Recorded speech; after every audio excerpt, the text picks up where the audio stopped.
Sasa mimi nikiambia watu wafuate sheria yao, makosa yangu ni gani? Iko hapa. I did not sign. They went ahead. Musalia Mudavadi and Wetangula. And they must follow these things. Because I will not follow for them because I was not party to the Western agreement.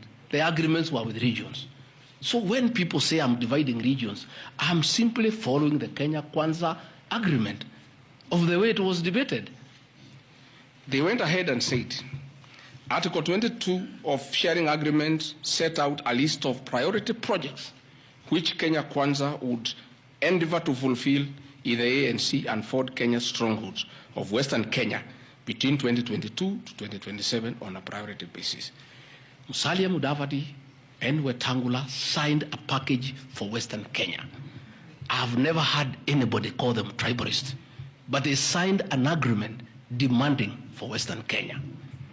They demanded, and it was agreed it will be done. Completion of all incomplete or stored bitumen roads. Construction of an extra 1,000 kilometers of bitumen in Western Kenya. Revival and modernization of sugar factories in Western Kenya. Establishment of new industries identified in Article 22 of the agreement.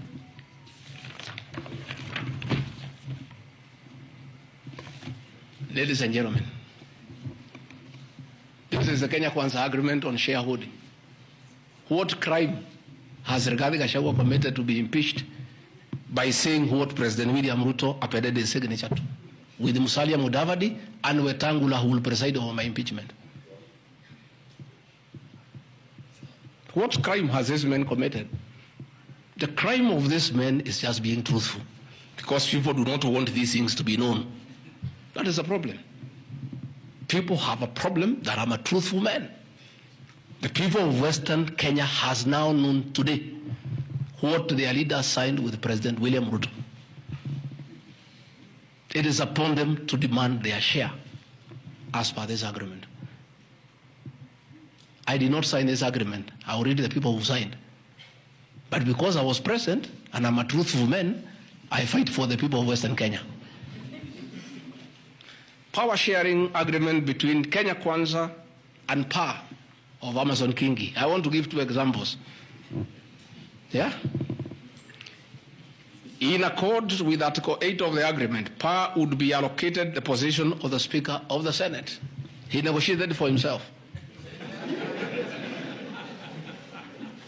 Let's be truthful. You brought this motion. We'll discuss. The people of Kenya must know the truth so that if Rigathi Gachagua is being crucified for being truthful, let the people of Kenya know why he is being crucified. How can Moses Wetangula say I should be impeached because of saying people to get their shares when he is a signatory to a share agreement with the president on what will go to Western Kenya, and then they accuse me of tribalism? They did not say anything should go to Central or Mount Kenya. They talked about Western. When I say something for Mountain, I'm a tribalist. Kingi said, position of Speaker, you are mepewa. Article 9A of the Power Sharing Agreement, PA would nominate the candidate for appointment of one principal secretary when Kenya Kwanza came to power. Amepewa.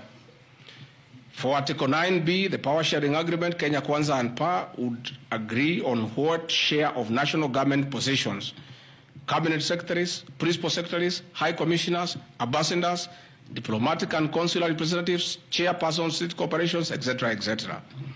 Power sharing agreement, that is a word, so that nobody should ever again in this country ever accuse me of talking of shares. It is not me.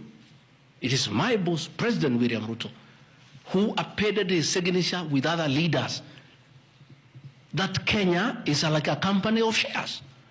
It is not me. And he signed the agreements. Sharing Kenya is here, it's being shared. True or false? True or false? They have shared the Speaker, they have shared the Senate, they have shared Deputy President, they have shared the President. That's what I've been saying. And then I'm being told that I'm dividing the country along ethnic lines. I did not append this signature. I'm just being truthful. That is my crime. People want these things to be hidden so that they pretend to be nationalistic and say Rigathi Gachagua is tribal. But the people who append these signatures are the ones who should explain why they were signing things for their regions only. Yet they say they are national leaders. Power sharing agreement between the Kenya Kwanza coalition on one part and the Communist Party nini. So,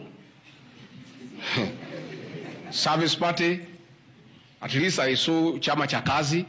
They say the party leader should get something. Moses Kuria was given something. The Service Party of Mwangi Kujore got nothing. You know? So, unajua sasa, ile shida iko Kenya hii ni ukora. And people not being truthful. The agreements are here. Like in a Communist Party, they have been making noise. They signed an agreement, they have not seen anybody. Yeah?